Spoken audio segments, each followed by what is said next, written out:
Ahoj, volám sa Matej Cíbik.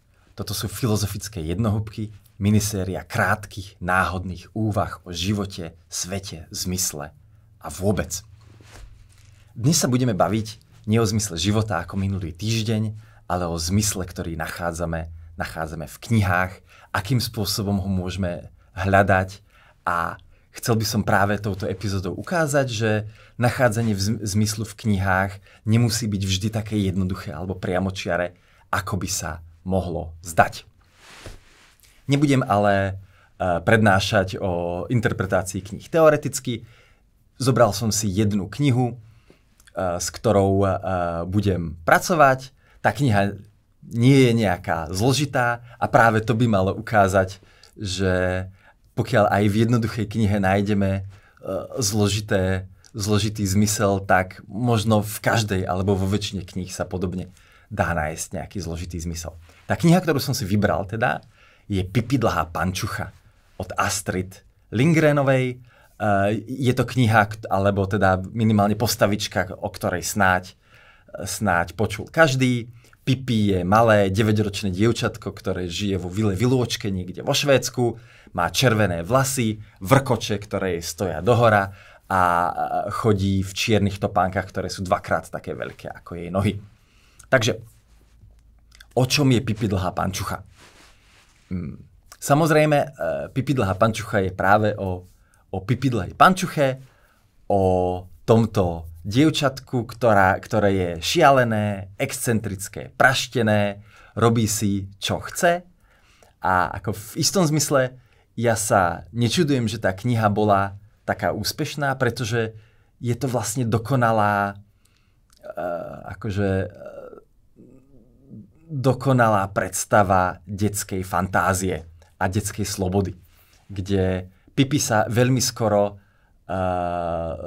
v prvej knihe zoznámi s Tomím a s Anikou, s 2 deťmi zo susedstva, a my sa práve pozeráme na Pipi dlhú pančuchu ich očami a vidíme, ako Pipi proste si robí, čo chce, večeria cukríky, nechodí spať, má koňa na verande a tak ďalej a tak podobne. Je to vlastne ako vydestilovaná fantázia o detskej slobode, kde neplatia žiadne pravidlá, kde sa nemusí chodiť spávať a tie deti naozaj vnímajú tú detskú slobodu a majú pocit, že toto je niečo, čo je vlastne absolútne fantastické pre nich.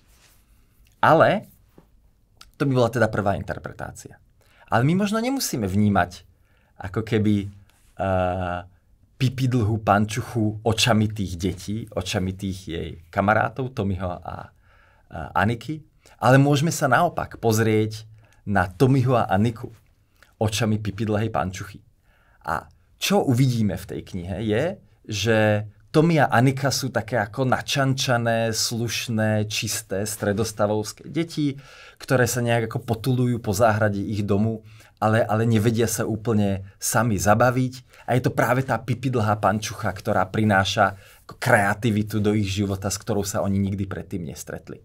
A zrazu naozaj vidíme Tomiho a Aniku a možno tú ako švédsku spoločnosť vo všeobecnosti ako takú naozaj trošku príliš upnutú, príliš vážnu. Tie deti nie sú ako keby deťmi v tom zmysle, že by boli ako kreatívne a robili blbosti, ale sú to práve také tie ako poslušné deti, ktoré vždy prídu domov zvonku čisté. A v tomto okamžiku sa samozrejme Pipi dlhá pančucha stáva sociálnou kritikou.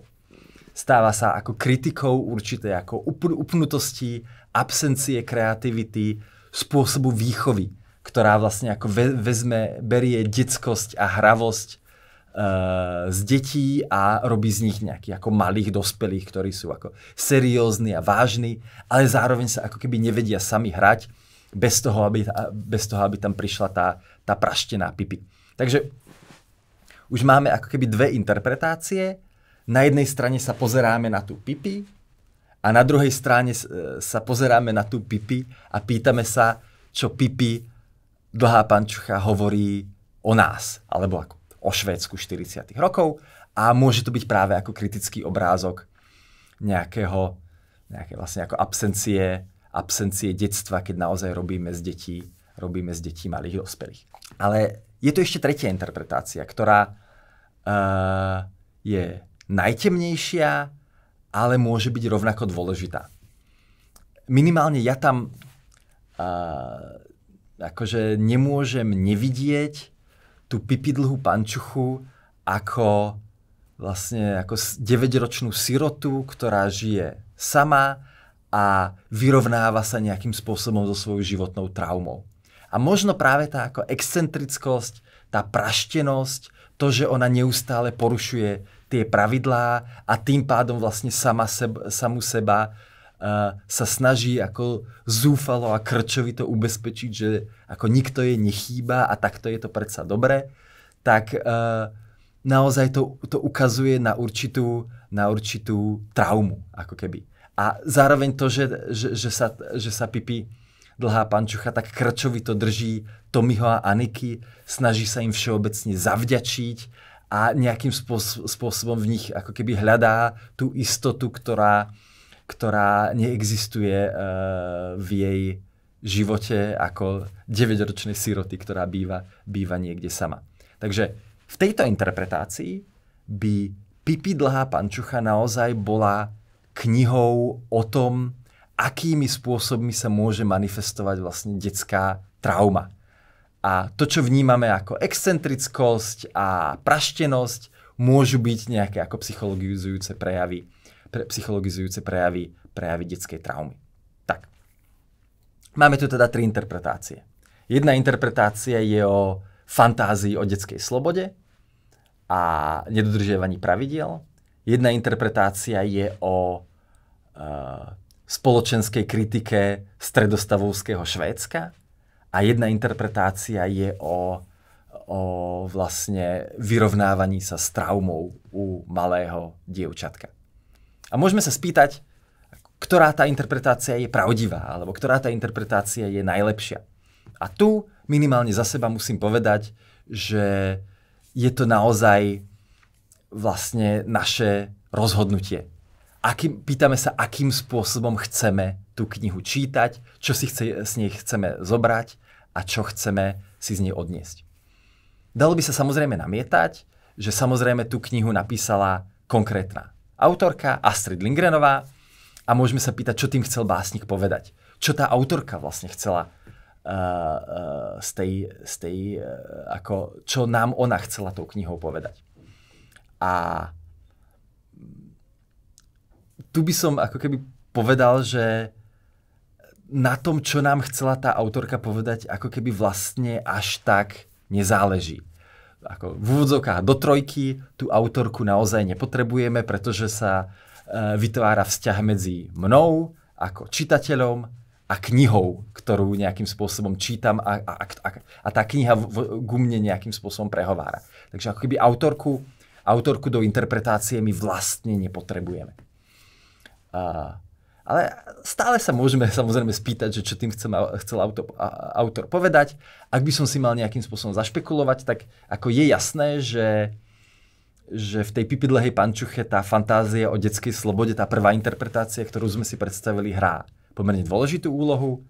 Zároveň by som bol veľmi prekvapený, keby určitá kritika pomerov vo Švédsku v 40. rokoch nefigurovala v zámere autorky.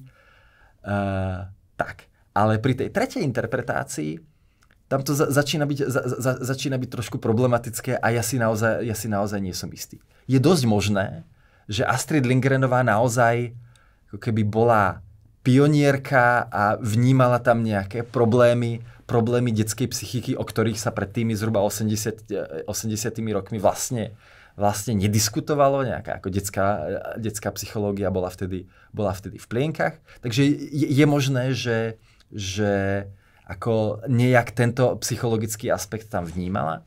Zároveň ale je možné, že ona proste napísala príbeh o dievčatku, ktoré my by sme z dnešnej perspektívy opísali ako traumatizované, pretože je to sirota, ktorá žije sama, ale možno ona v týchto kategóriách vlastne vôbec neuvažovala. Ale, ako som povedal, na začiatku je to vlastne jedno, ten vzťah medzi mnou a knihou je to, čo je dôležité. A to, čo som chcel povedať vlastne touto interpretáciou Pipi dlhej pančuchy je, že aj v zdanlivo jednoduchých knihách, a toto je naozaj detská literatúra, môžeme postupne odkrývať vrstvy relatívne komplexného zmyslu. A stačí na to, pokiaľ teda máte dcéru, ktorá Pipi dlhú pančuchu miluje a tú knižku prečítate 10-krát za posledného pol roka, tak vtedy sa tie vrstvy odkrývajú relatívne samé a relatívne jednoducho.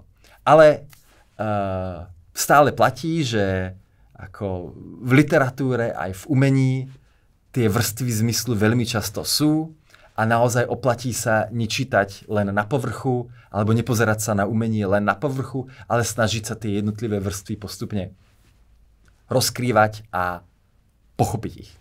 Tak. Toto bola druhá epizóda Filozofických jednohubiek. Ak sa vám páčime, skvelé, kliknite si na nás znova a môžete to doporučiť svojim známym. Vidíme sa o týždeň. Dovi.